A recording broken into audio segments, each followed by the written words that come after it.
watu. Mamlaka ya nuru yako ndani ya watu pia. Mamlaka ya giza kwa lugha rahisi ni utendaji wa ibilisi, a place where the devil works. Na ndo maana injili ndio inawatoa watu kwenye mamlaka ya giza. Angalia kwenye Matendo 26:18, Acts 26:18.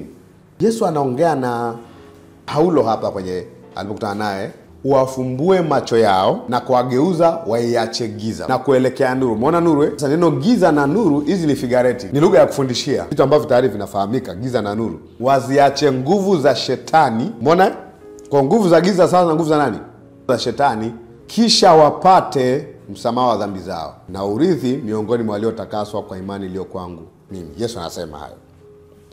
Kwa hiyo kinacholeta msamaha wa dhambi ni nini? Ni injili.